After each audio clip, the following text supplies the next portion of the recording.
Hi, welcome back to Detective Story. I'm Mike Hammond. Thank you very much for joining in again. I really appreciate it.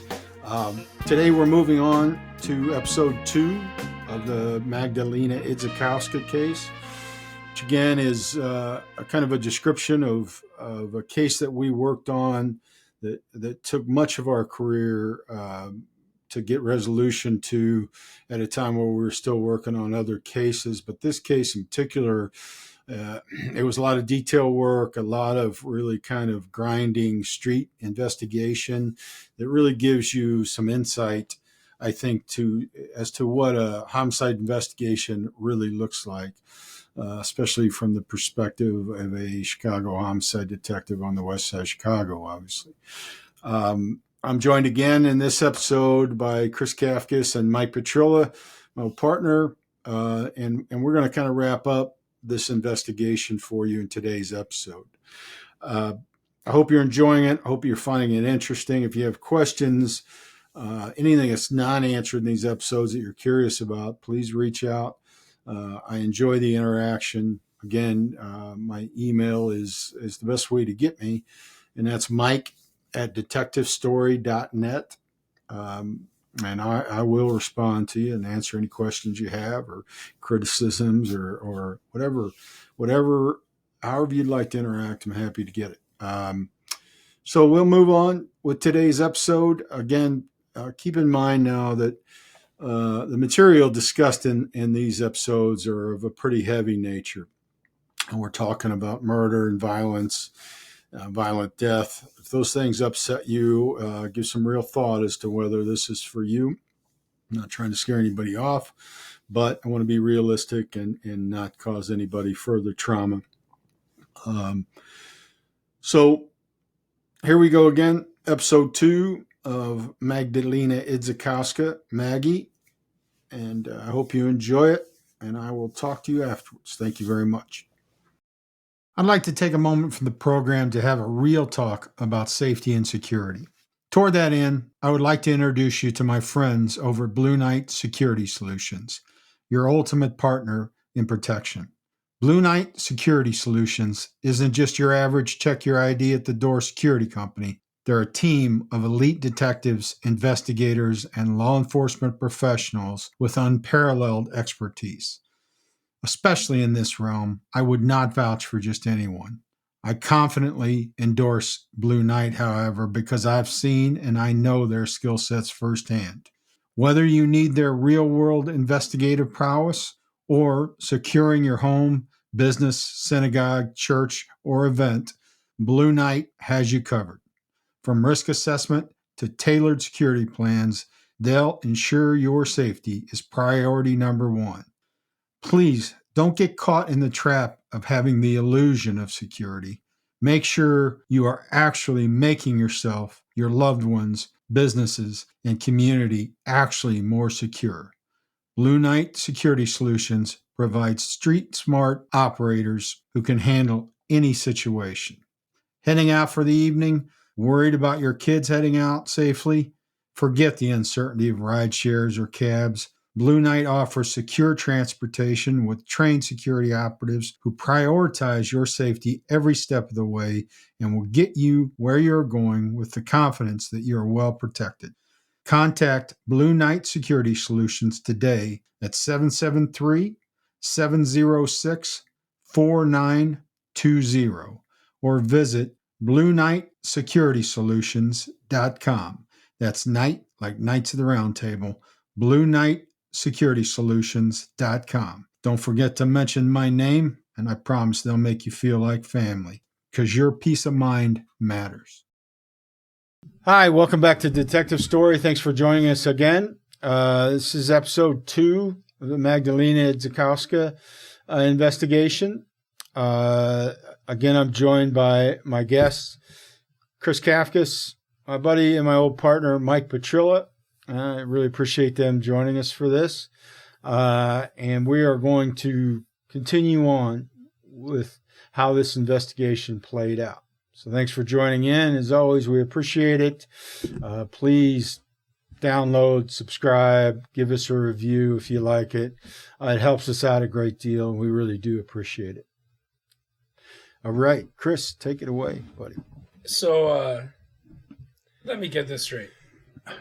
You and the tank commander are driving back from Cubs Foods out in Joliet, which is, for people that don't live in the Chicagoland area, is about, like 45 minutes to an hour, depending on traffic? Yeah, depending on traffic. On a good day? Yeah.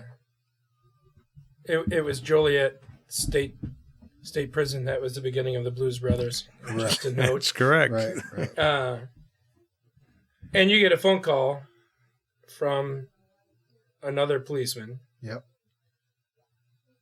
Telling you that, basically that his informant is the same person that you're looking for.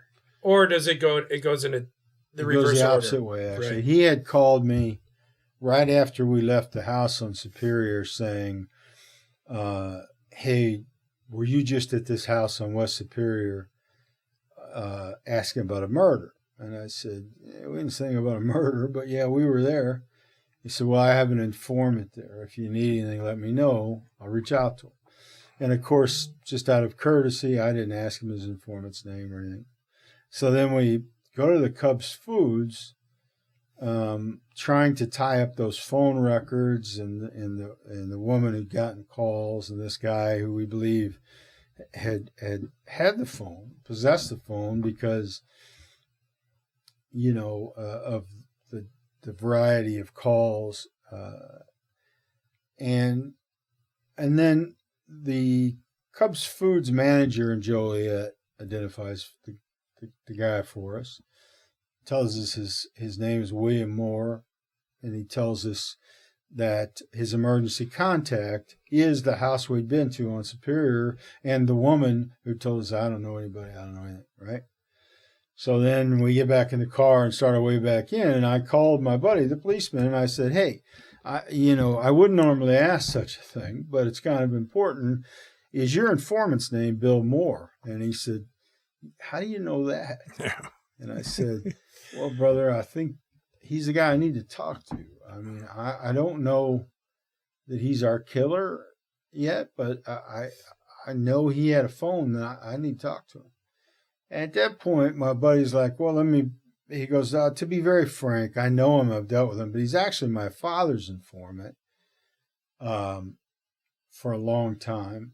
And he knows him and still talks to him. So I'll reach out to my dad. I have him give you a call. So thank you. Complicated a little bit because his father is a commander in the police department. Like high-ranking. High-ranking guy. Good man, like my buddy. But still, it's an issue that, like, all right, we're going to have to deal something with this. So then I get on the phone and call Mike, who's in the office, and I say, hey, man, this guy's name is William Moore. Whatever you find out about him. And by the time we in the office, like, you had run him, right? And we're like... inside and out. Pictures, background, everything. I had everything on this guy. And then his phone records, then that it all become like, this guy had that phone. Right. There is no question that he had that phone because multiple calls to his home address, to the house on Superior, to this girl who said he was dating him. Cubs Foods. And it turns out he was a floater for years for Cubs Foods, filling in at different ones when they were short of people. So we're like, this guy had the phone, right? Now, we don't know now for sure he's the killer, but he had that phone. Right. So at the same time that this is going on, there's another piece of evidence or another piece of the puzzle, as it turns out, because it wasn't used as evidence, but it helped kind of formulate everything. You guys still have this videotape floating around out there somewhere, right? That's correct. Yes. And the process of trying to get stuff off of that videotape is, as I understand it, problematic at the very least. We ran into a lot of problem with the tapes. We did have the tape. We even viewed the tape, and we looked at it, and it was kind of, when we were looking at it, it was an exterior camera with a cover on it, a plastic cover. Well, that day or that night or that week was raining, snowing. It was terrible weather. the problem is that you seen more of the dripping coming off the Every time a raindrop hit the front cover of that housing that the camera's inside of, it just exploded in light. Right, all Because the it's- ambient light. Because it's 2001. yeah, Right. The the camera technology was probably was made in 1982. Right, Yeah. and so then you couldn't see anything. And on top of that, it was a VHS tape, Right. And For Okay. those of you of a younger generation, it's a thing about this big that went into a machine, and you had to manually rewind it and fast forward it on the, that's or cool. it had a. we it might also have a remote that was attached we also by used to wire. listen to our music on 8-track. People have no idea what these things are today. So you have this, and you're not really getting anything off of it. But No, the only thing of value we were able to get off of it was our forensic, video people, are pretty good. And one of the problems too with it was on a multi-camera system. Right. So every few seconds, it would switch to a different camera throughout this factory, right? So then you had to isolate that camera, right? And then they were able to do that. And the way it had value was if you watch 8 hours or whatever it was a little less than 8 hours, but it's November, so whenever it gets light out, 7 in the morning, 7:30 in the morning, I don't know. But you could see her car pull in right at midnight, almost on Well, you see the headlights. the headlights. We couldn't determine that was her car, but we see headlights come in and park where that car was found. I'll let you go ahead. I didn't mean to interrupt you. No, it's accurate. That's all you could see was the headlights pull in, right? Couldn't see anything else. It's too blurry, it's too rainy, all that stuff. And then just a few minutes later, you see a car pull in behind her. And that car's there for a few minutes, It's there for a little bit, yeah. and it backs out. Unfortunately doesn't drive on, which would have taken it by the camera. It backs up, turns around, and drives out the other way. Can't make out the model of the car. Nothing. Can't see nothing except the lights. But if you watch, which we did several times, 7 hours later, you can watch the lights. Her lights stay on and don't change. Then when it's daylight, you can clearly see that it's Maggie's car, and you see the door open. So definitively, she come there at midnight, and she never left. and she never left. Never Right? left. And there was one person, theoretically, that was there for a short period of time, who would most likely be Our your killer. killer. Right. So, do you try and have that tape cleaned up? We do. Our people couldn't do anything with it, and we were going to send the FBI. But then somebody told us that NASA, the space people, are really good at it. They can do things other people can't do, which makes sense, right? But nobody had ever considered it.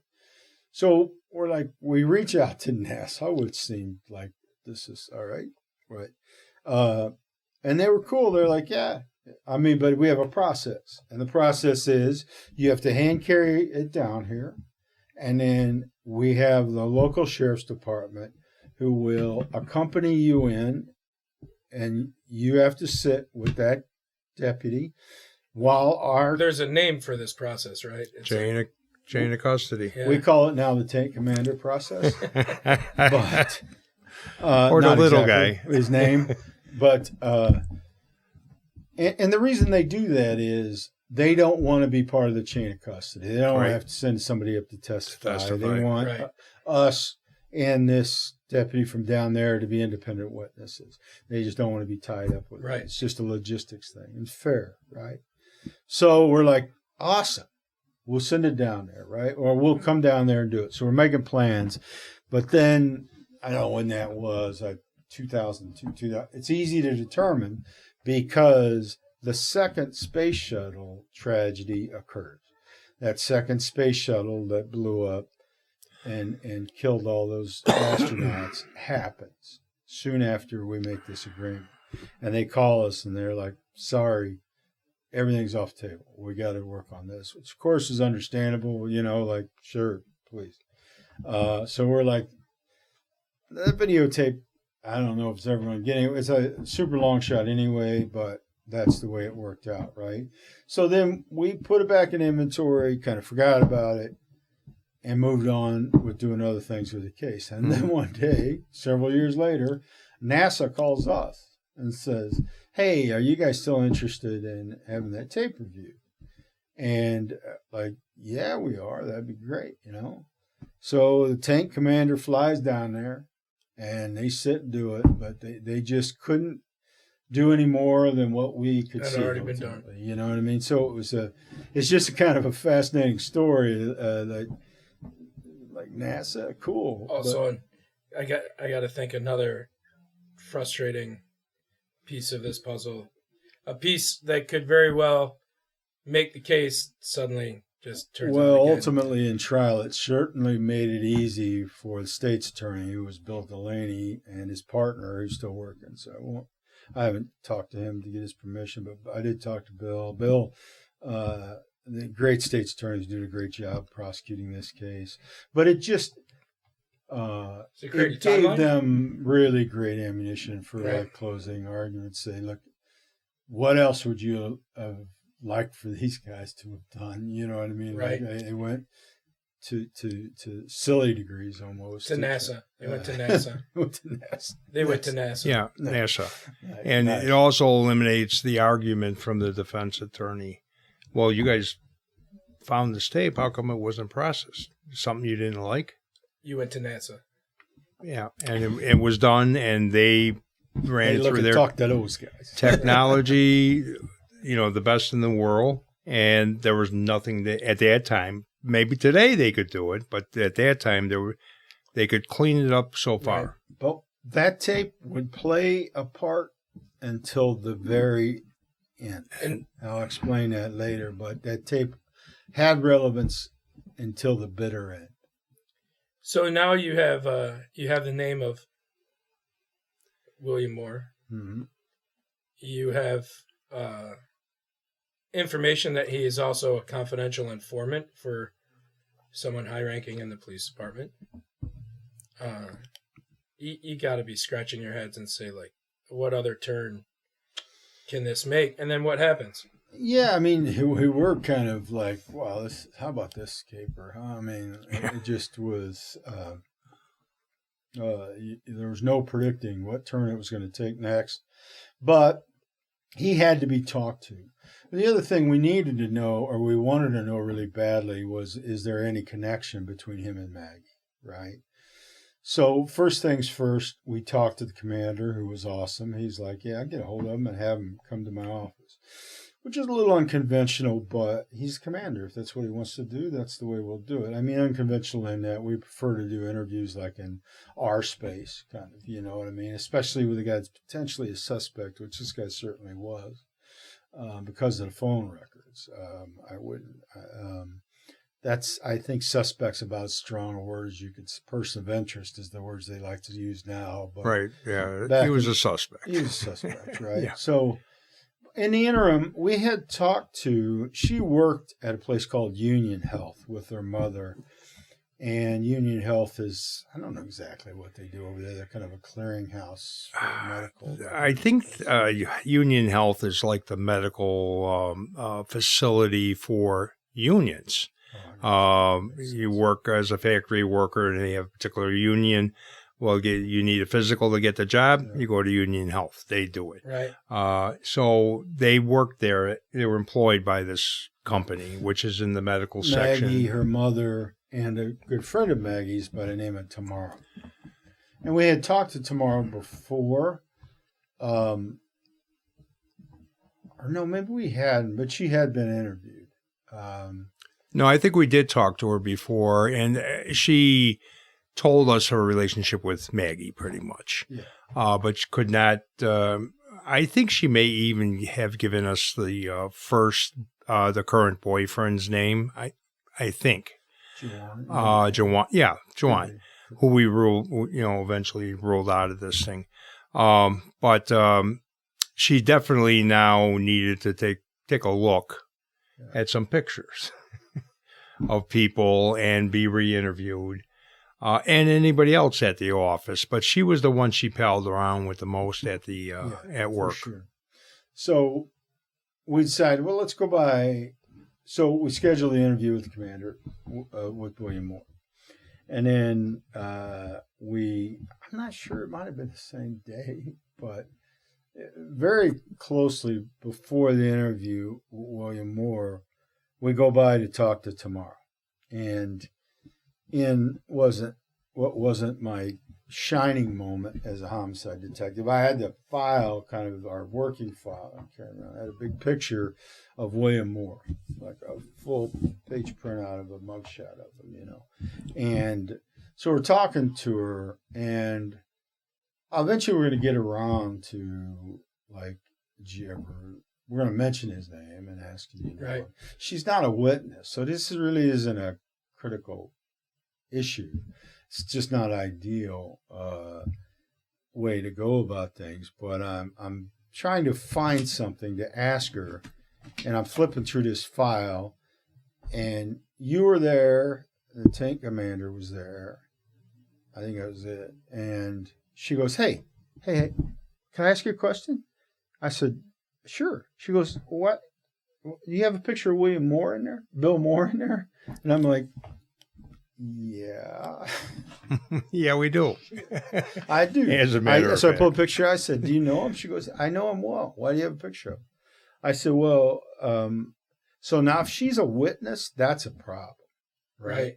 Like if she'd seen the murder happen and she's going to have to identify him in a lineup, I have really screwed that up. And we didn't know at that point. Right. So that's the problem. Yeah. So because she's not a witness, it turns out not to be a big deal, but it's not ideal. But anyway, I said, how do you know? She goes, well, I worked at Cubs Foods with him, which, is... Just solidifies that. And I said, did you ever introduce him to Maggie? And she goes, yeah, I did. He came by on Sweetest Day.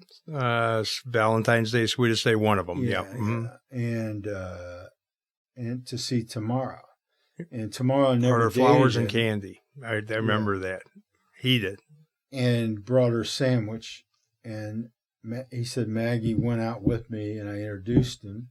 And I said, did they have any conversation? She goes, they had a little conversation. She goes, I know they exchanged phone numbers. So we knew then, before we go interview William Moore, that he knows Maggie. And he has her phone number. And he has her phone number, correct. So we knew that piece of information. Tamara didn't know much more than that about them, right? That was a work relationship, somebody you work with that you don't particularly associate with afterwards. Right. They were friends at work, and they had lunch together and things like that. Right. Tamara, I think, didn't date men. So she said they were friends. He was always trying to hit on her, but she didn't play that way. So, so we know then that's true, right? So now we go interview William Moore at the commander's office. Me, Mike, and the tank commander. Yeah. Who takes the lead on that? I did. I did. Did a wonderful job. I sat back and watched him have William Moore almost implicate himself in the manner in which he did the interview. It was outstanding. Walk me through what happens in that office. Well, so part of the reason, to be fair, that played out that way is there were times where Sam Manto was gone, Mike's working on other things, tank commander. I was the most consistent thread through a lot of the case, so I knew that. Also, tank commander and Mike were like senior guys, more experienced guys. So the plan was I'd walk him through, and they would kind of hear it out, and then if it wasn't going away, they would kind of, let me know or guide me, whatever. So, and the way it played out was I mean, this was a guy who had been an informant for 18 years, perfectly comfortable talking to the police. And does he have a record? Oh, yeah.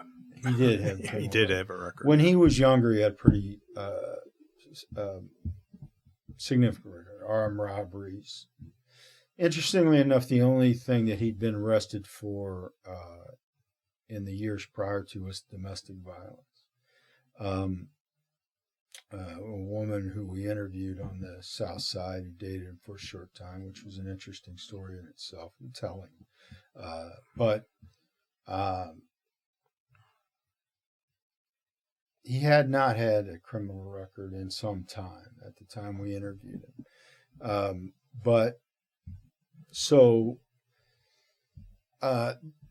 Very frankly, as good a man as the commander was, and as much as I thought of him, it was a little uncomfortable in that scenario, right? Because that's not generally the way that we do things. They have a relationship, whatever, but it actually worked out really well and to our benefit. So I basically just started. I was real straight with him. And I said, Mr. Moore, and he said, hey, call me Bill. Everybody calls me Bill, And he had a couple, the guys, we knew guys who had known him when he was an informant for the commander, who worked for the commander, and they knew him as Goldie. The girl who dated him called him Benji. But the commander called him Bill, and he told me, call me Bill. And so I said, okay, Bill. I said, we're here to talk about this investigation we're working on this. And I said, I pretty much showed him, this girl, showed him a picture of Magdalena. And he goes, no, I never saw her before in my life. I said, are you sure? And he said, no, I've never seen her before, And I said, well, do you know a woman named Tamara? Excuse me. Last name. And he goes, oh, yeah, Tamara and I are friends. I work with. So I said, we talked tomorrow. She said that he introduced you guys, like you met, you had lunch one day. And he goes, show me a picture again. So I showed him a picture again. He goes, oh, yeah, I remember that, which is fair, right? Okay, whatever. And I said, so Tamara says you guys exchanged phone numbers. I don't remember that, but I guess maybe, but I don't think I ever talked to her. I said, you sure about that? You never talked to her at all?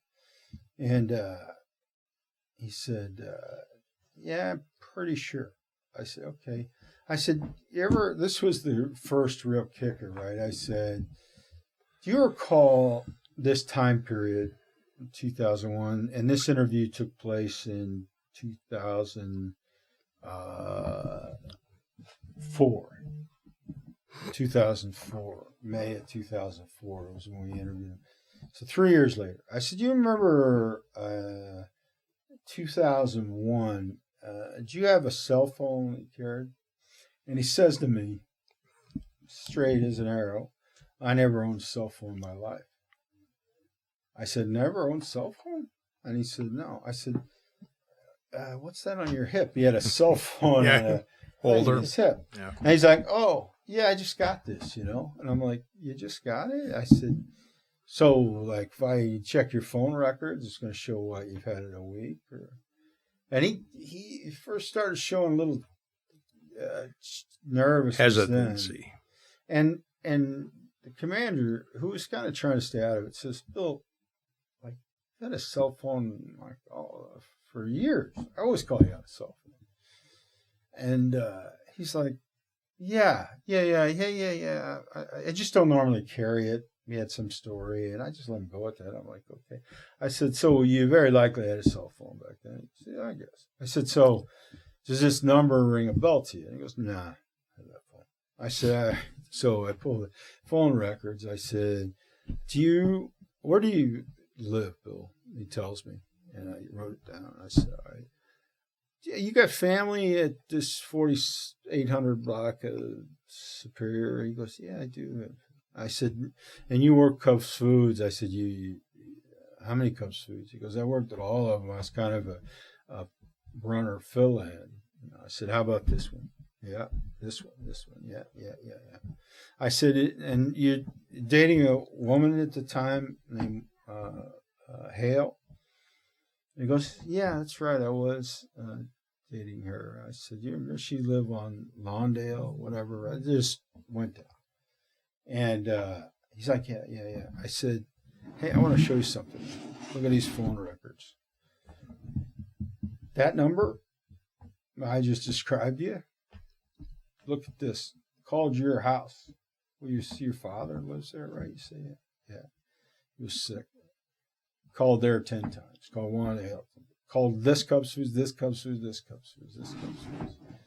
I said, what's the chance that somebody else had that phone? I was calling all this. Somebody stalking you? Or and he kind of looked at Commander, and I could see, right? I mean, he was getting nervous, and he's like, oh, I guess that probably was my phone. It's the only thing that makes sense. I just don't remember. I said, oh, that's fair. It's hard to remember if you change phones. I said, and I can't remember how this exactly shook out, but I know, and this is how it's good to have a couple of more experienced detectives with me at that. I mean, I've been a homicide detective at that time only like 3 years.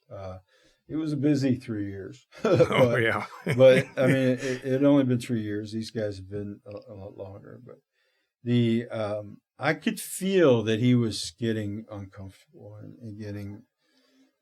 and the commander said, Bill, would you like to talk to me alone? Is there something you want to say? And I'm like, no. No. I wouldn't want to say that. He's the commander of police, right. And I didn't want to come out and say it, but I'm trying to give him the mixed day, But I looked over at Mike and Ray, and they're like shaking their head at me. Go ahead, let them do it. Yeah, and what was your thought process on that? Because I was viewing this whole interview, and I'm watching reactions. Mike's questions, William Moore's reaction while he's answering, whether it's true or not, and the commander's reactions. He was getting aggravated because I sensed that the commander knew he wasn't being forthcoming with us at all. So he wanted a minute to share with him not that I've gone through that before, but I said, this might be to the benefit. He's going to tell him, listen, if you didn't do anything wrong, let them ask their questions, answer their questions, and let's go. Or did you do something wrong? I think he had a private conversation with him. And I think at that point, he probably lied to him. Yeah. Or said, okay. I think he helped facilitate us getting his denials. Not that he had told him to do that or anything like that. It's just that I don't think we would have got that far with Bill Moore if we had him in the office in an interview room and the commander wasn't there. There was a lot of outside pressure on him. Right. From the commander, because that's his informant for years. So he comes back in, or you go back so we go outside and we let them talk. And I was a little frustrated, but he and tank commander kind of talked. No, man, let them do their thing. Let's see what he says. See what happens. He was really getting. I'm like, yeah, you're right. So we go back in, and I think that the commander. I mean, they had a pretty close relationship, which is fair. I mean, they'd known each other for like 18 years. He got him a job at Cubs Foods. But the commander he believed, and Bill Moore said this, set his life right. Got him off the streets, got him. The truth was that to a degree, I think Moore was telling what he wanted to hear all that time. Right. But I mean, I understood the relationship, but I have to be honest about, and we've talked about this at length, because very frankly, he's deceased now, so I don't mind talking about it. But our commander was not at all happy. No. With the commander. He's like, why is he doing this? Why is he doing? And we're trying, and we're telling boss, like, we got it's his informant. Let him do his thing, and because our commander was he was a high-strung dude, and he luckily for us, I mean, he liked me, but also the tank commander's a Marine. Our commanders are Marine. They speak this, the language. I love the Marines, that crazy language. And so he kind of let it go. But there was that pressure there, and we had to walk this kind of line. But the commander who knew Bill Moore, he was great. I do think though, when we came back in, Bill Moore had a story that was fantastic. It was an awesome thing to hear. He goes, I lied to you. I told the commander, because the commander comes in and he goes, all right, guys, I'm going to let him tell it, but he's been not telling you the whole story. So Bill explained it. Bill said, I'm sorry, I lied. He goes, I had that phone. He goes, I did have that phone. I remember having it. I talked to him. And he goes, I did know Maggie. He goes, I never had a relationship with her. I never dated her. I never did anything like that with her, but I lied about that. I said, okay. I said, all right, so what did you do with the phone? What happened? And he goes, well, I actually sold that phone to a hype, meaning like a drug addict in the neighborhood. I said, oh, really? When did you do that? He goes, right before Thanksgiving, 2001. And I looked at Ray and I looked at Mike and the tank commander, and they were both kind of looking at me like, "There you go, kid," Yep. And I looked at the commander and I said, "Boss, please." And the commander's like, "Hey, Bill, make a lot of sense." I said, "All right, well, what's the hype's name?" And he goes, Johnson, Gregory Johnson, he tells me. I said, all right, so how do I find Gregory? He goes, well, unfortunately, he said he was killed doing an armed robbery shortly after that. He was a bad guy. So I'm like, so this is your story now? I said, so Mr. Johnson gets a phone and he gets called, but here's my question. Who gets a phone, keeps calling your house, and keeps calling Cubs Foods? Right. After that. And the commander, To his credit, was like, hey, Bill, come on, man. Like you're embarrassing me. This is, I think he got a short story of like, okay, I lied to him. I had the phone, but I got rid of it. I think he was willing to buy that. But once I started flushing it out, the commander's like, hey, man, don't make an ass of me, man. This is right. And he's like, Bill, come on. And he's like, yeah, that didn't happen. I said, there's no Greg Johnson, right? He goes, well, there is a Greg Johnson, but I didn't sell him. I said, all right, so he had the cell phone. I said, all right, so tell me then about Maggie. And he said, I knew her. She called me a bunch of times. She's trying to hook up, but he goes, I never hooked up. He said, never once. And he said, no, I never. I said, you never had like sex with him, that was a tough question to ask, right? Well, I think you led up to it. Did you ever date her? Started there. Yeah. Did you ever go out with her? Did you ever take her to a movie? Right. Did you do this with her? And then, did you ever kiss her? Then I got to. So what you're telling me, you had no physical relationship with this girl. And because I was watching him, and it was like watching a master clock guy that fixes clocks. He did it exactly right, and he led him right into him saying that never had sex with her, never had oral sex, never did this. I never did that. Now, for our purposes, we're done, okay, because we got him saying this, not and in front of the commander.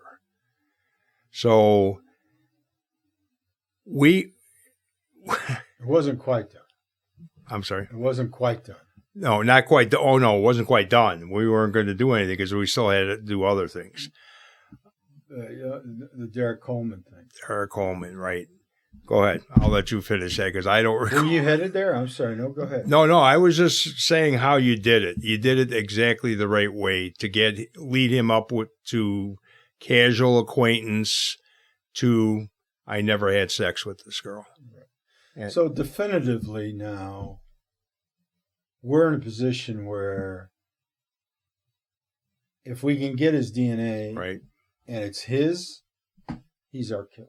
He's it. He's denying, He's phone records, he's this and that. I mean, not that it would be that simple. There'd be work to do, but I did. The way it shook out was I said, all right, so did you see her 2 days after Thanksgiving 2001? And he's like, no, definitively, and it's like, you have to think about it. And I think most normal people would be like, let's see. 3 years ago? Yeah, 3 years ago, Thanksgiving. Where was I? After. Yeah. He's like, no. I said, well, Bill, I'm going to show you something, man. She calls you, and she called you 5 or 6 times, right? You said, yeah. I said, she calls you 11:40 that night. And then you guys talk. I assume. I mean, she's on the phone with your phone for 20 minutes. She leaves her house. She goes. She's murdered. And then you guys never talk on the phone again. And you could see him. I mean, there's a physical change in him. It was very dramatic to see. He started sweating. Yep. And he was looking at the commander. And at this point, the commander's like,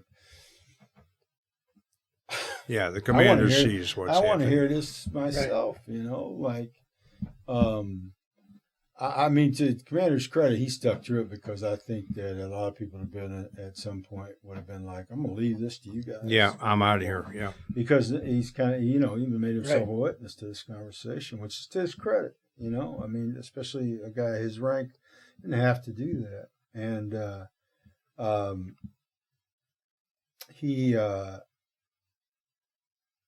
he said, all right, man, I'm worried about telling you this. I said, I mean, tell me what you can. Now,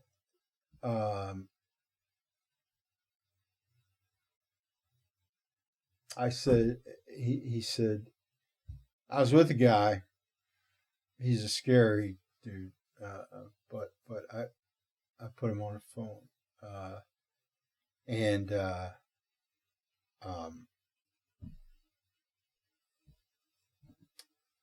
I said, all right, well,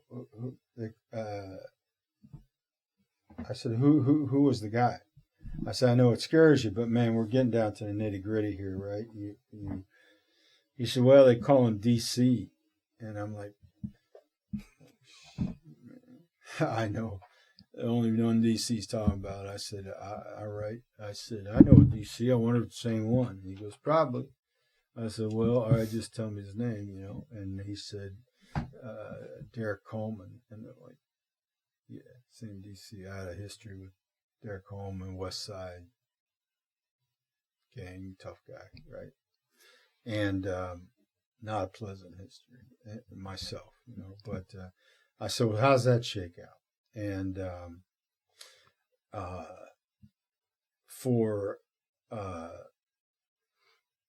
he said, well, I was playing dice with him. He goes, she had been asking me to hook her up with some players. So he goes, I'm playing dice with DC that night. And she calls me. And he said, I put D.C. on the phone with her, and they talked. And he goes, I think they talked about maybe hooking up. I'm not sure. I don't know what they did. And that's the last that talk. And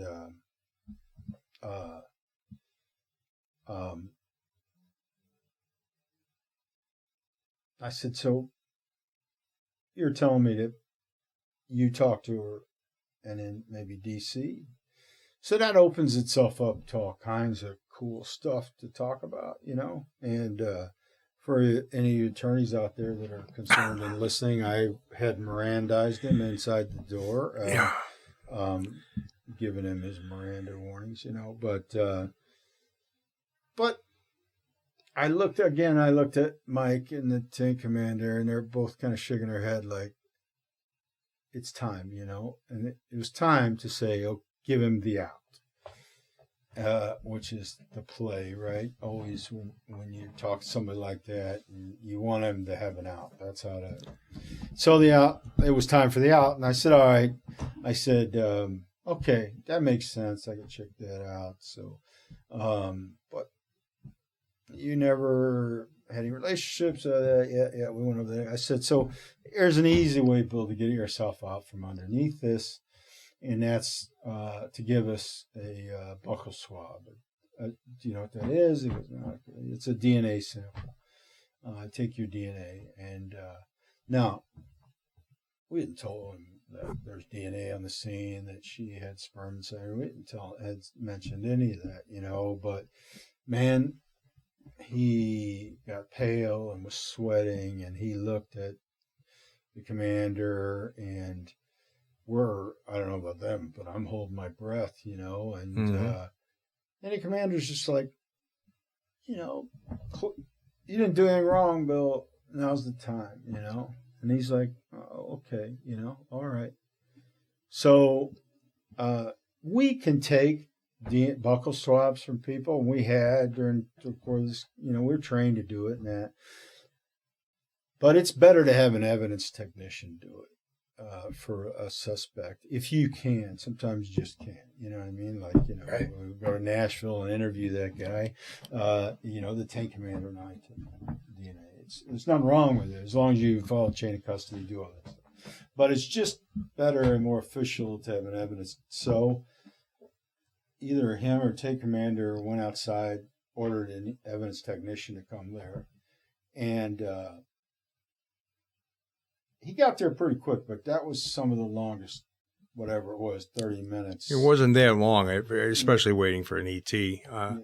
20 minutes or something like that. He did show up. For us, that's quick. Long 20 minutes from me because I'm. Yeah, but we were on pins and needles that he would change his mind or this or that. But you had him sign the consent. Or no, the consent was signed, and he agreed to do it. And when he did it, I said, "This is great. We got the buccal swab. Now we just." Even the ET was, when we went outside, the ET was a little freaked out because of where I'm leaving out where we did the interview in respect of the commander. It's just his office, but unusual. And ET's like, what the hell's going on? And we're like, it's just worked out this way. He goes, that guy's wrong.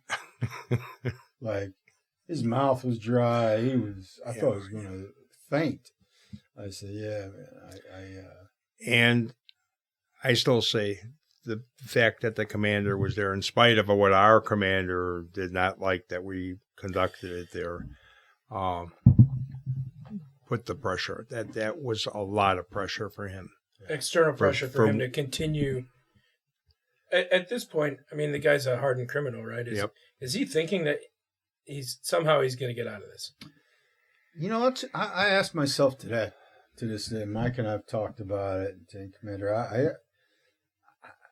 I think he just didn't want to say no in front of the commander. Yeah. You know what I mean? I think that because he knew. I mean, he had to know. He had to know. And maybe he was just hoping that it wouldn't hit or he'd come up with another story. Or I think he was painted into a corner that he wanted out of, and he was going to do what it took to get out of it.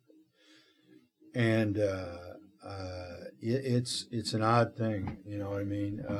So you leave with the DNA swab is gone with the evidence with the evidence technician, and you guys end the interview with that, right?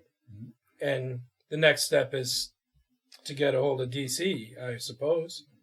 Say, yeah, did you have that's this correct. home? That's correct. Well, the first thing we did was contact, our sergeant at the time called the crime lab and asked if they would put a rush on it because, again, these can be 6 months. But, explain the circumstance, explain that this might be the suspect in this, and they agreed to rush it, which is great, and they can do. I think it only took them 6 days. It didn't take long. 7 days. I mean, the FBI can get this done in a matter of hours now, but back then it was first of all, the ISP doesn't have the resources, the FBI, but also it was just a longer process because there's so many, whatever. But they agreed to do it. They got back pretty fast. But yes, the next step was to go talk to DC Coleman, and I was like, this is going to be a tough one because he and I have a bit of a history, you know what I mean? Not a good one. Not a good one because he's a guy that was not fond of the police. And his little ballywick there, he had a lot of control. He's a big dude, a lot of control over it. His family owned a pretty well-known barbecue joint on the west side. And so was it you and I that went to his mother's house? Yes, I think so. So we went to his mother's house where he thought he was staying out in the suburbs, and he was there. And, he was a little bit like, hey, man, why you bothering me at my mom's house? I said, look, I don't think you're in any trouble here, but this is an important thing we're talking about, And he was like, to my surprise, he was like, yeah, I know Bill Moore. I know Goldie. I said, well, so here's the story, man. He's saying that we're working on the murder of a girl that was killed. He's saying that he had a phone, but she called. He put you on a phone. You were in a car, leaving a dice game. I told him exactly what he said. And he was like, that's absolutely. He goes, I ain't never been in a car with Goldie. I ain't never talked to a phone. He's never hooked me up with any women. That's all bullshit. And I said, all right, man. I said, you willing to, I see you can get yourself out from under this for good, this murder, come talk to the state with me. And he did. I couldn't believe it. Yeah, I almost fell over when he agreed to do that. We took him right 26th Street State, talked to him, they put him in a grand jury. Like right then. There was a sitting grand jury, he put him in. And put him in. And now, Bill Moore's got a big old problem. One of them is DC Coleman, but that's the least of his problems. Like his alibi is shot. So, and then a few days later, I get a call from, I'd like to give it credit if I can find his name, because that dude was so excited. He was ISP lab guy, and I got into work and had a message from him, and he's like, call me right away. And well, I'll look for it later on, of course. But he's like, dude, it's a hit. It's a hit. That's him. I'm like, is that right? He said, yeah. So now you've got the evidence you need. Yeah. And you have him denying that he's ever had contact with her. Correct. Yeah. And, but that's really when the work started, right? So that is 2004. And just to tell you how this goes, William Moore was indicted in 2008. So it's a 4-year process. Even though you have his DNA, you have his denial of contact. Right. It takes another 4 years to get him. And why? The defense wanted to make a lot of hay out of that, which makes sense, But the truth of the matter is, that's when the work really started because we had to tie him up then. Those are good circumstantial things. Even the DNA, that's not circumstantial. That's physical evidence. The problem is DNA is probative most widely accepted forensic people say DNA can exist in the form of sperm in a body for 72 hours. But after that, it can dissipate. It's not reliable, whatever the scientific. So, among the other things we had to do is we had to definitively tie up her prior 72 hours, which we did. Yep. It took us that many years to get where we were at, which is with him. And now we got to do 2 more days additional. Right. Yeah. So it was a lot of work. Really was. And we were able to do that by talking to her boyfriend, Juan Spool, and, all right, when with you? It's very important, man. When were you with her? And he was good. He's like, I was with her and this time. And then talk to his mother and say, when can you account for time? This time. Same with her brother, her cousin. Work. Yeah. And so there was no time period between her leaving the house and 72 hours prior where he could have come forward and say, sorry, I lied, I had sex with her, but I didn't kill her, right? Because now we're a little bit stuck, right? I mean, the phone is good circumstantial, but at this point, for the layman out there, I'm going to use the very commonly used term. You're eliminating any reasonable doubt. We're timeliming. We're accounting for her time and eliminating the possibility of her having sex with him the day before. Right. Plus, to go back to something that we discussed in the last episode, you also have her undergarments and her pants, which have been tested for DNA. That's and correct. Have come up negative. Correct. So, the combination of the timeline and that evidence is going to pinpoint the exact time of intercourse in the backseat of the car and no other time. And we also had to tie up his timeline from, say, 11:40 through, whatever time, 7 a.m. the next day, so he could say, well, I was with this person, or I was at work, or whatever. He could, anybody we know, he could make up anybody, as he did with D.C. Coleman. But the people that we knew of, and his work and those things, we had to make sure he couldn't say he was somewhere else during that period, which we're also able to do pretty definitively, So then, plays out after that, we go to the state's attorney's office, fill in a review, and say,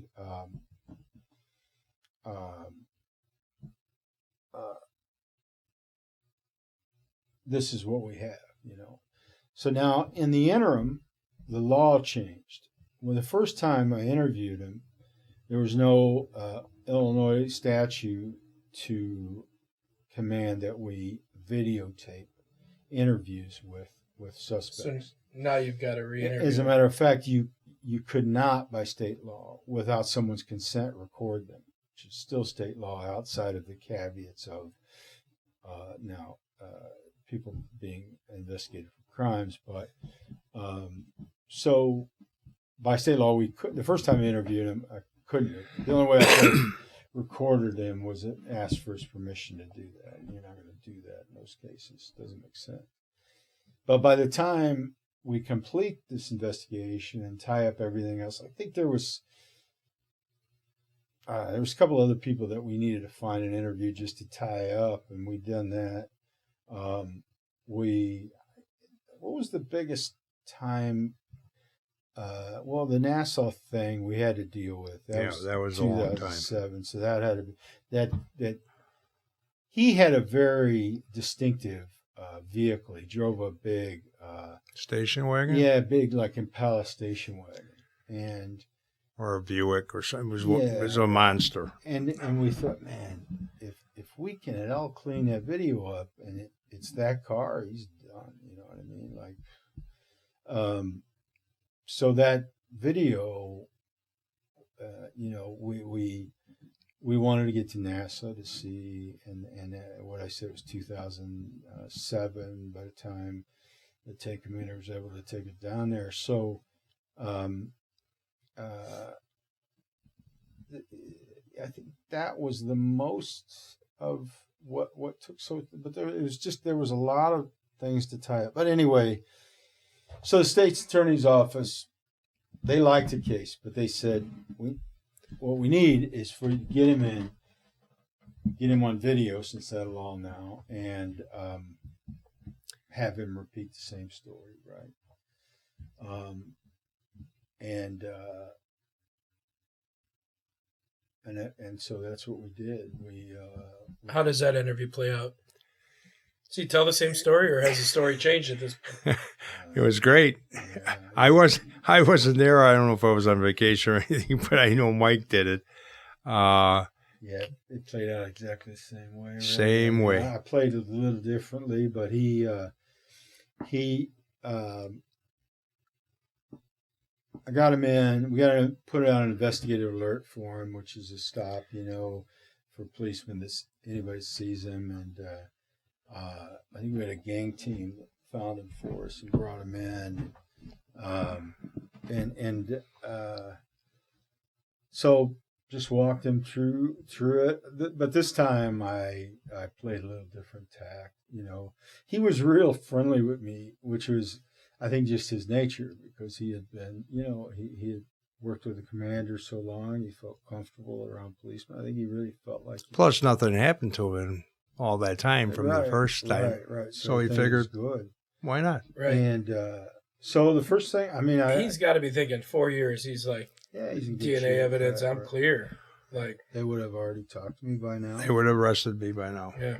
So I went in and turned video on and Mirandized him again. And I said, hey, you want to talk to me about it? He said, yeah, I'll talk to you about Mike. And I said, and then I just glossed over his first story. I said, so you recall you told me this. I even went through the lies with him, but you admitted, right, that wasn't true. And he goes, yeah. And why did you, I did enough so to make it authentic. Why did you, the Johnson storage? Well, man, I knew he had that made. I just want to put myself near it. You know what I mean? Whatever. Right. And then, so I let him go through all that. And I said, then I hit him with the D.C. Coleman thing, And I said, hey, man, I talked to D.C. and he didn't talk to me. He's already testified in front of the grand jury. And it gave him pause. And,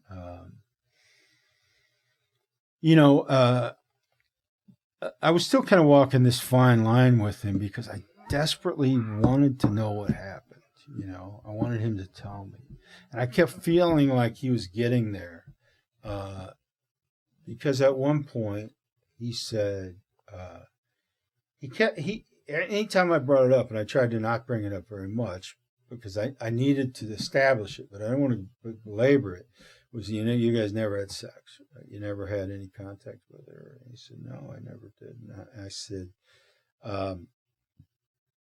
I said, well, Bill, look, man, it's your DNA inside. I said, and I kind of honed that the same way, like, and give him it. And that was a little bit pins and needles because he could have easily said, well, I'm sorry, I lied. I did have sex with her, but I didn't kill her, right? Which we closed that door pretty tightly with the 72 hours. But it does leave the possibility for a defense attorney to say, yeah, well, he left her there. Somebody else come along and killed her. How do you know that's not true? Like, well, then you're relying on the jury to believe, like, well, what's the likelihood of that, right? But still, it's a door I'd rather not have open, and so I just wanted him to tell me what happened. I was just her and him there, and so I switched then to playing this empathy game, which this is a thing that we do a lot that can be a tough thing to do, and it can be when this happens a lot with child murders, child sexual killers, things like that, where you have to put yourself in a place where you're being empathetic to get them to talk. And those type of cases, not to get off on this tangent too much, but the child's gone. You only have this person's there. You need for them to tell you what happened. And contrary to what, anybody believes or would like for you to believe, you're not going to threaten or berate or torture somebody into admitting it. Never going to happen. It's just not. The way you have to do that is to be empathetic. And it can be tough and ugly, to be empathetic with a pedophile murder. It's hard. And you hear yourself saying shit that you right. And in this particular case, you know or believe that this is the guy that brutally raped and murdered Maggie. Yeah. And so I started switched and went down this road of saying, like, man, listen, I understand all this shit. You're not getting out from underneath this. You're not, dude. So now it becomes, how did it happen? Why did it happen? And you want to go in front of a jury with this story, man? That's ugly. But I understand, man. I'm divorced. I understand how things can go bad, and I just need to understand, And boy, he got close, and he got to a point where he was telling me, Mike, if I did this, that would make me a monster. I would be a monster.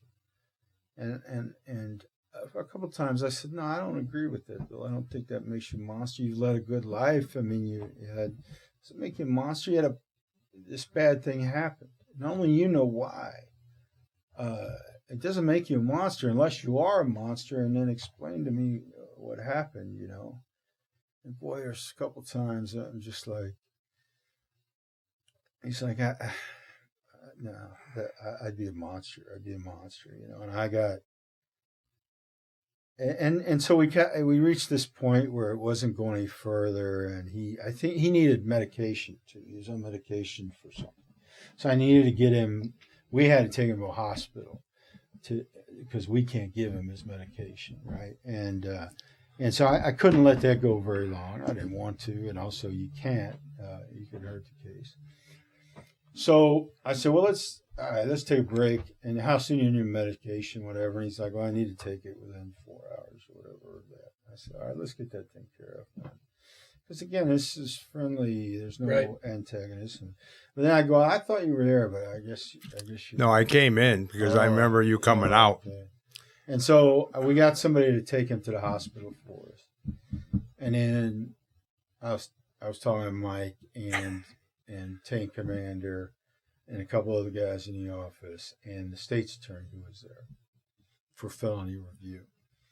And I'm like, man, it's so close. I want it so bad. I want to hear him tell me what happened. But again, cooler, smarter heads prevailed. And they're like, even the state's attorney was like, I think he's done.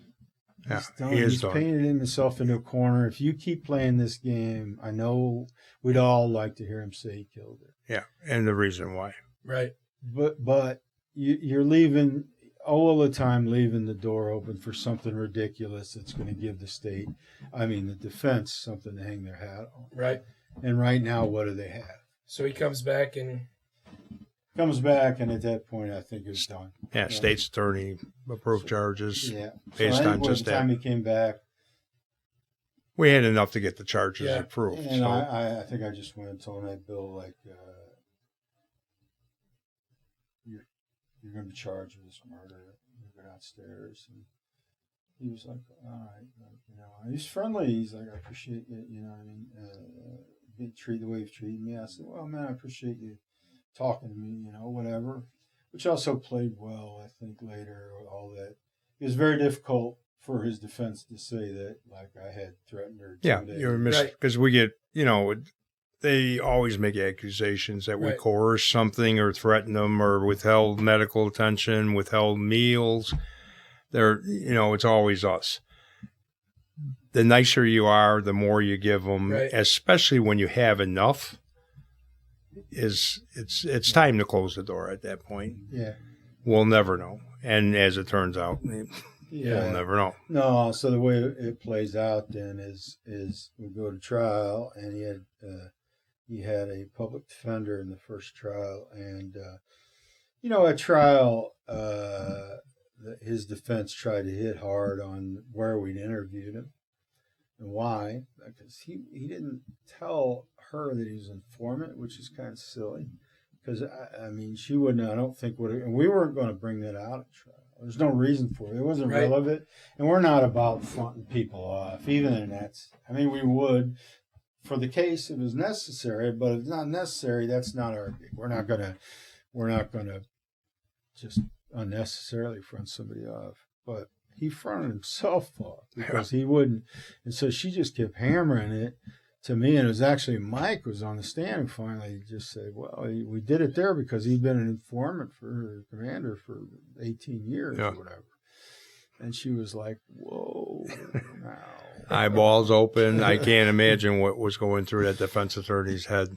Yeah, but, I'm sure she was like, hey, dumbass. That would have been a good thing to tell your attorney. Yeah.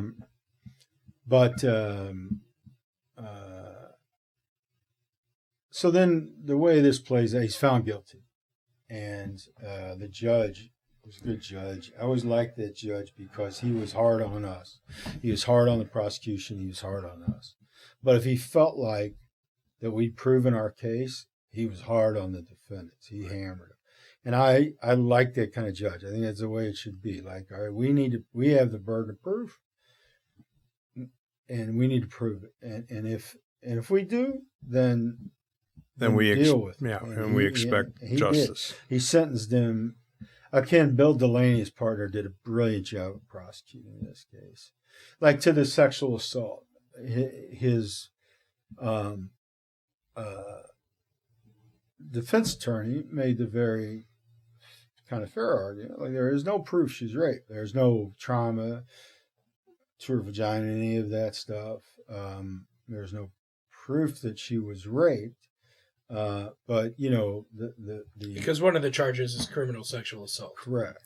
And of course the medical examiner testified that, often in rapes there is no trauma. There's no tearing, there's vagina. Physical force. But Bill and his partner split the closing arguments, and his partner, we were able to sit on it and did this brilliant job of saying,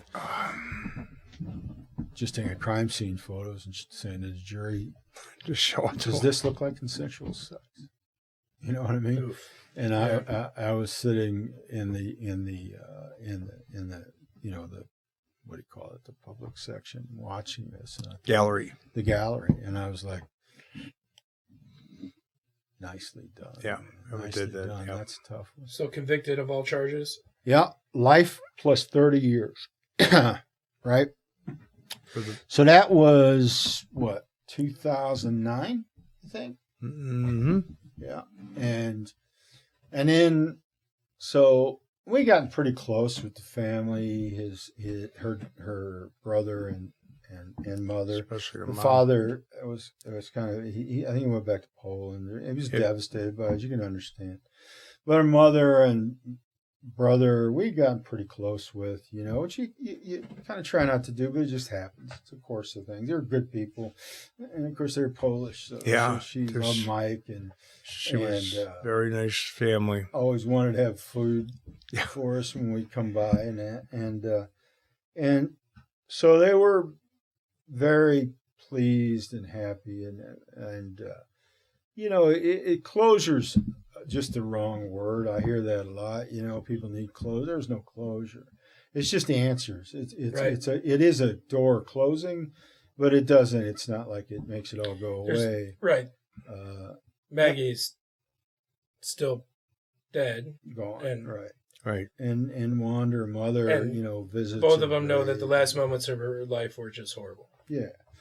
Yeah. And they had to sit through that trial. And then it doesn't end there because our appellate court which I'll keep my thoughts to myself. But we had notified few years later that the appellate court has overturned it, sent it back for retrial. I remember when that happened. For retrial.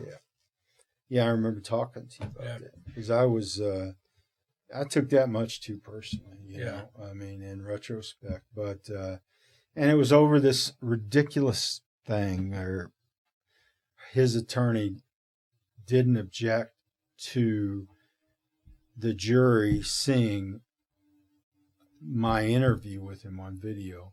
And in that video, he admits to prior crimes and gang affiliation. And in order for a jury to hear that, the state has to lay the groundwork for that, meaning they have to have an agreement with the judge that we're going to bring in prior crimes and his gang affiliation because it's relative to the case. They didn't do that because it wasn't relative to this case. And this is the second trial is with a different judge? Yes. So what happens is, first of all, the reason that she didn't object is because they never saw that. They saw a redacted version where the state redacted all of that. So it wasn't even valid.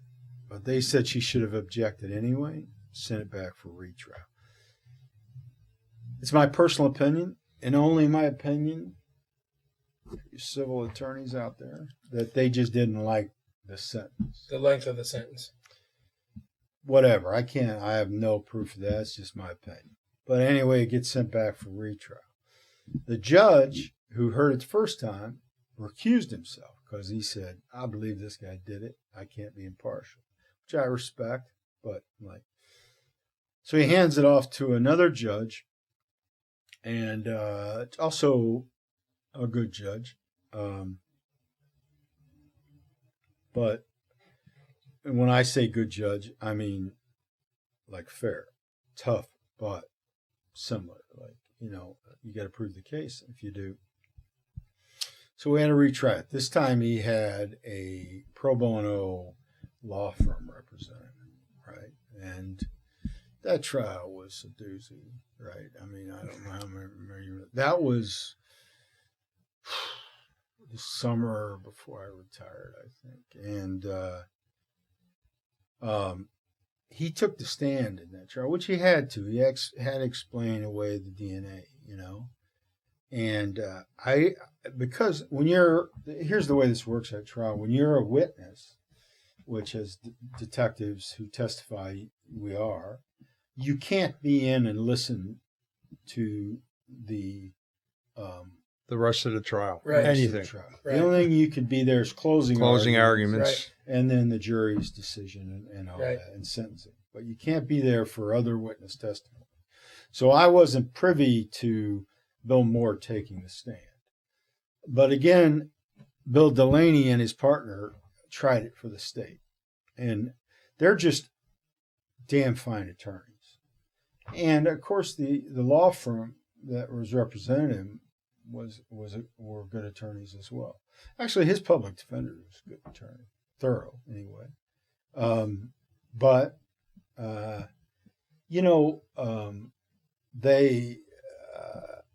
They try to hammer away at a bunch of things that really didn't amount to much. They didn't have, and Bill was so good, and they tried to play a little bit more of, I put pressure on him in the interview and I was on it too much. And Bill had these great clips like, well, listen to this, like, because he's calling me, hey, Mike, how you doing? Mike, how you doing? Getting him food, talking to him. And he goes, and Bill would say, he'd play those little clips, almost like what we call like TikTok clips now, right, for the jury. And then he'd be like, that sounds very coarse to me. Sounds like, he just did. Sounds cordial. It really was but he took the stand and he said in there, and I didn't even know this till recently when I read the transcripts, he appealed again in 2021. And this time the appellate court said, you're dying in prison, my friend. You killed her, and that was that. Yeah. But in that appellate decision, I was able to read that his testimony was that, and this must have been terrible for her family to hear. When I read it, I thought, man, I don't often do this to myself. You know me as well as anybody. I mean, you know, I sometimes you need to take more time out to say to say to yourself, like, nice job or whatever, you know.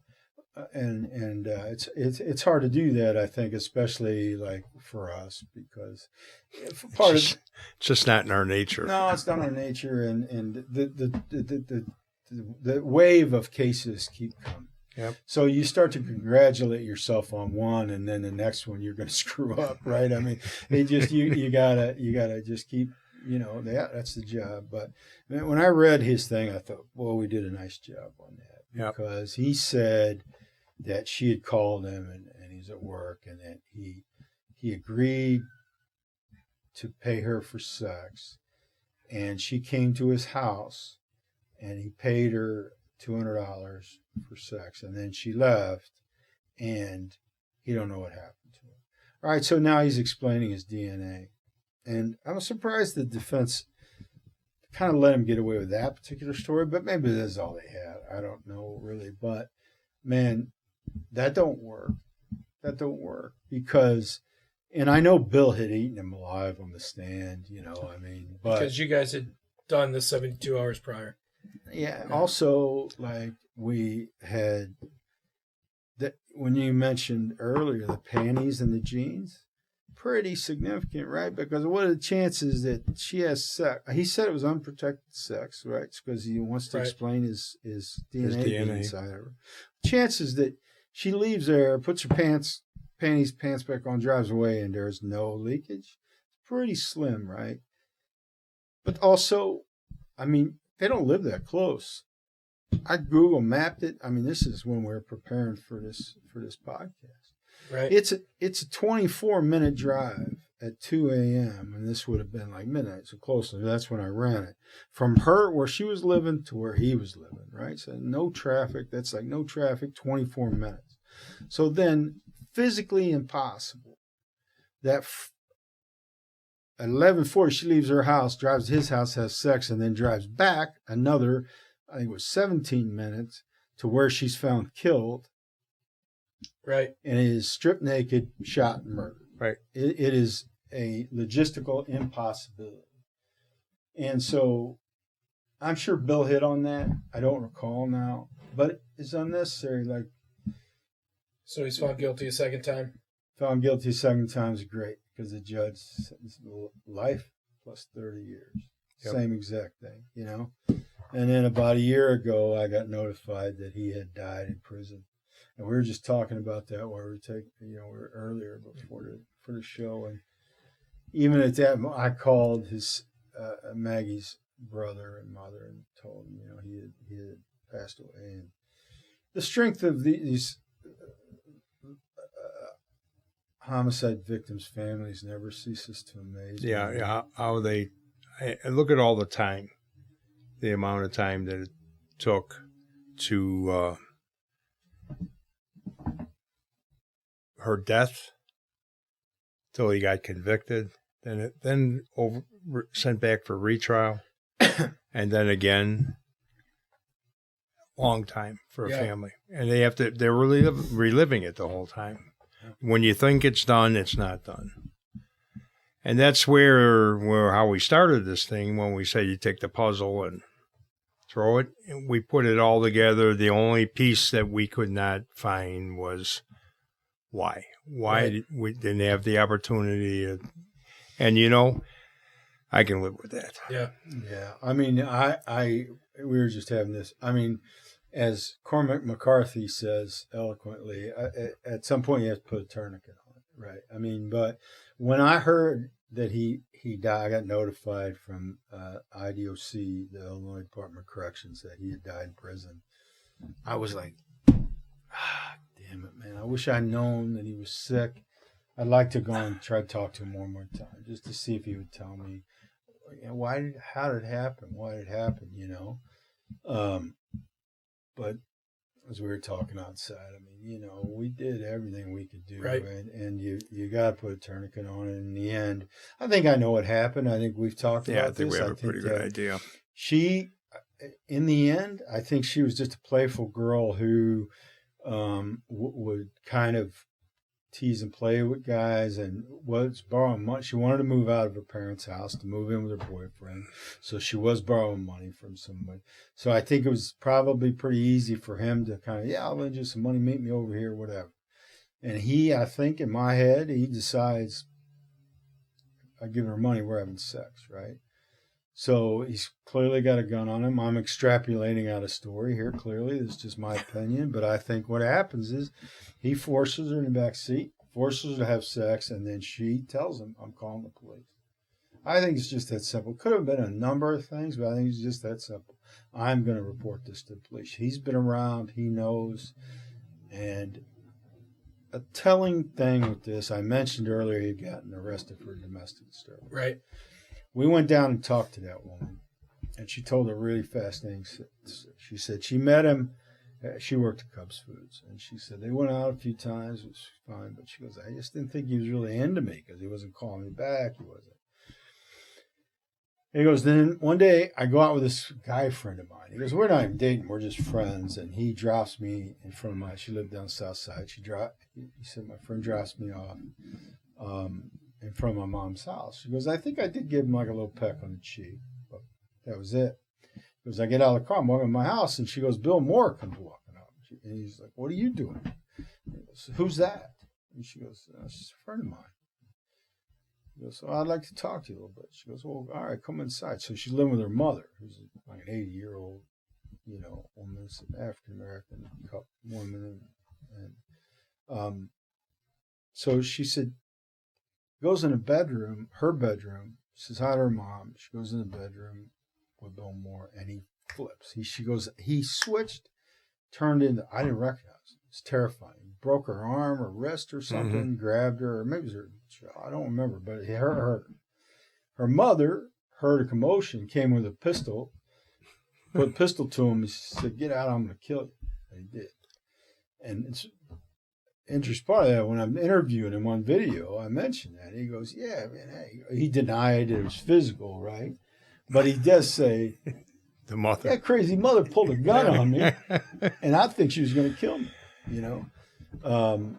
So I think if you think about that story and the way she described him flipping, I think something set him off. Yeah, something set him off, and he goes. We can speculate. He goes brutal quickly, and that's how it ended. And I have to live with that. I don't have another answer, but I know he killed her. Yeah, that's tough end to a young life. Yeah, I mean, 21 years old. Yeah. She had everything in front of her. She didn't do anything. I mean, you could argue, like, and I get this a lot. I get, my daughter always wants to know, what could they have done differently? Well, look, all right, it's probably not the best idea to go call somebody and go meet him at midnight in some isolated place, right? I mean, I don't think I have to preach that to anybody. I mean, so that I wish she'd have done differently. But she didn't. There's nothing that we found or saw that led us to believe that she led any kind of. She had no drugs in her system, no alcohol in her system. I mean, her cousin told us on her 21st birthday she went out and had one drink or something. You know what I mean? Like, she didn't have any lifestyle. She had no history, nothing to indicate that she had done something to him. And we talked to enough people that, she lost her temper. I think maybe she over-flirted, played that a little bit too much with a guy and she had no idea how dangerous he was. Right. You know what I mean? Maybe that's the answer. I don't know, but that's it, man. That's the story.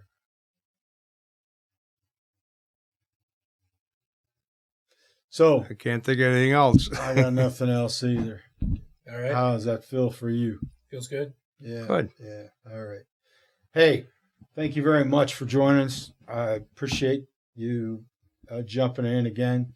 And if you have questions, my email address is in the show notes. Feel free to jump in about this case or anything else. And I have not been able to get in touch with Maggie's family as yet, but I'll continue to do this hopefully before this, this goes live. And if I can, and they like to have a voice in this, I'll certainly give it to them. I'd like to say thanks to my close friend, You're welcome, Michael. partner, Mike Pietryla, a real American hero and city hero. There's no doubt about it. And my brother, Chris Kafcas, who is a hero to the working man and everybody in this city. Thank you very much for joining us, and we'll see you next time. Thanks. So there you have it. The case of Magdalena Idzikowska, Maggie. As you could tell, it was a long and, emotional and trying case. Just went on a long time, and having to retry it, put the family through it a second time. It was a lot. And, I'll speak to her family a little bit here. I make every effort that I can here on this podcast or this show to reach out to the victims' families, to give them the opportunity to say, yeah, I don't want to talk about her. Yes, I'd like to talk about my family members. Been successful with that with some, and others not so much. There's a lot that goes into that, as you can imagine. And in this case, Maggie's family, had a really strong connection relationship with them, as you'd expect over the course of 15 years. You get to know the family pretty well. And I will tell you, her family are just exceptional people. Her brother, her mother, her father, I didn't have much interaction with.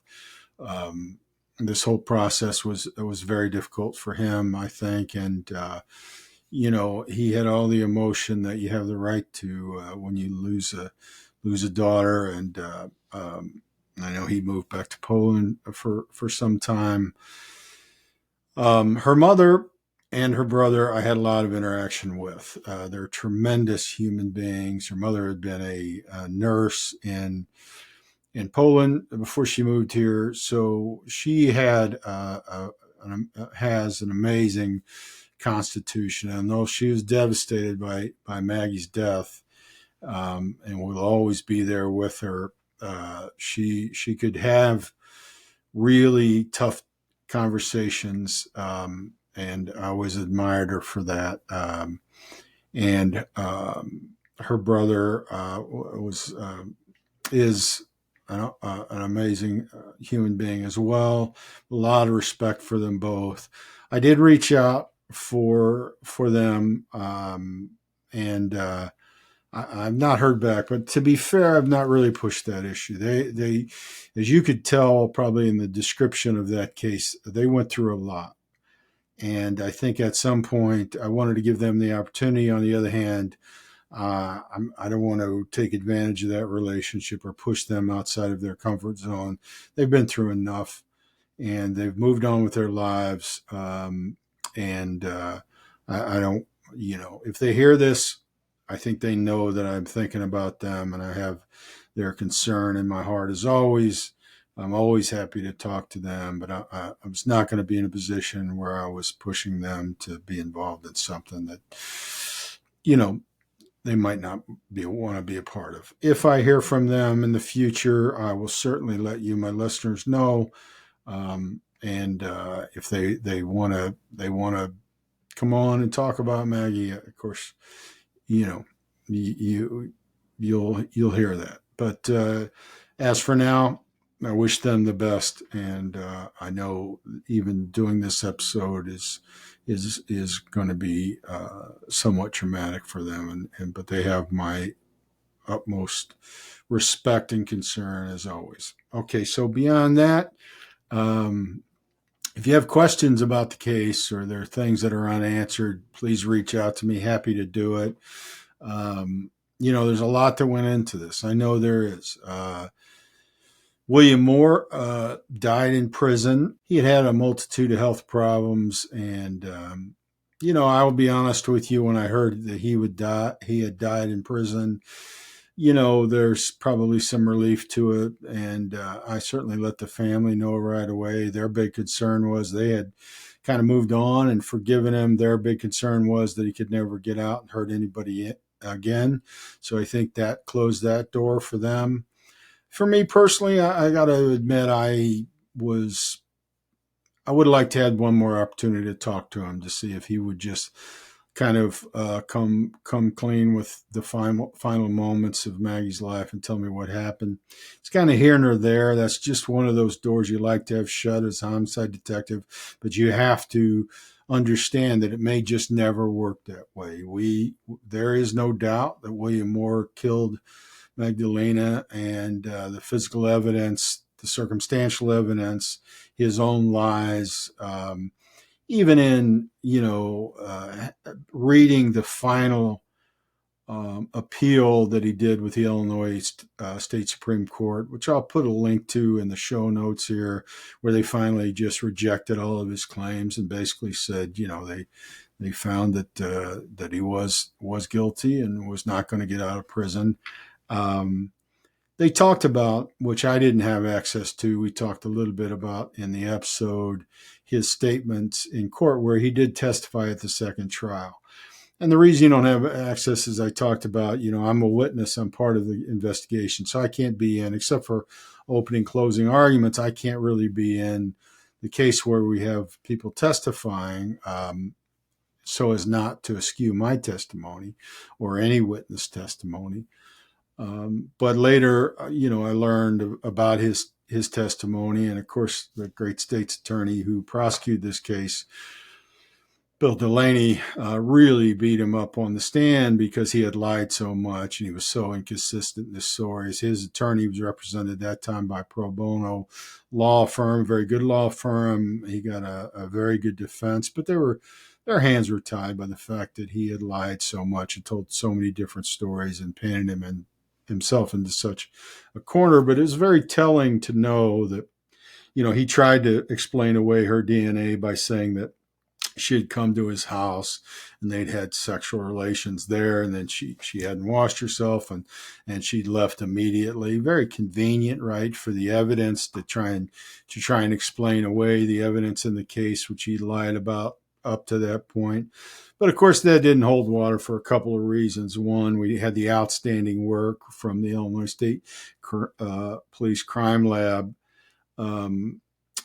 technician in 2004 that told us that she had no DNA in the way of sperm in her panties or her jeans, which makes it a near impossibility that she'd had sex. Now, cleaned herself and left her apartment, right? That makes sense. That's not probably an absolute, but it's in that 99 percentile range, right? So that makes it very difficult. What really puts it over the top is the time frame of how long it would have taken her to drive from her house to his house and then to end up on the scene where we know, based on the really poor video quality, but good enough quality that we could tell that she had arrived on the scene right at midnight. It is an impossibility for her to have left her apartment after the phone call, driven to his place on the west side, and then ended up on the scene in the time frame. A complete impossibility, because you're talking about what was the period, 20 minutes, where she left from the phone call, left her house, and ended up on the scene. It is, I think, at a high rate of speed, with catching all the lights and everything else, 18 minutes to his apartment, and then like another 16 minutes or 15 minutes back to the scene. So there's 34 minutes. That doesn't include whatever time he claimed they had there. It is a physical impossibility that she did as he claimed on the stand. So he was lying again. The jury saw through it and rightfully convicted him. So what's missing in there, of course, that we'd all like to know, and as a homicide detective, you'd really like to know, is I had him tell me exactly what transpired. What that really matters, it does not. I know that he killed her. The circumstances there are not going to be pretty. They're not going to be fun to hear. But that's the nature of, I guess, being who I am and the people I worked with. As you heard Mike say, we would like to close all those doors. And more often than not, they don't get closed. Didn't happen. I'm satisfied with the way it worked out. We got justice for Maggie. We got justice for her family. And William Moore was not able to ever hurt anybody again. So that's what it is. I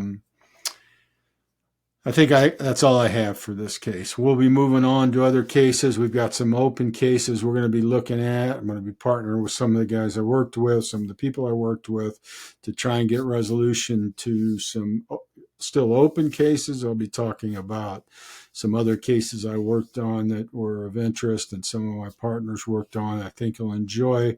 So that's all I got for today. Thank you very much again for joining in. It really means a lot to me. To help us continue to move forward, please support the show in whatever way you can. Like it, subscribe, download the episodes, and leave us a review. It helps us a great deal. So until next time, thank you again. Take care of yourself, be safe, and take care of each other.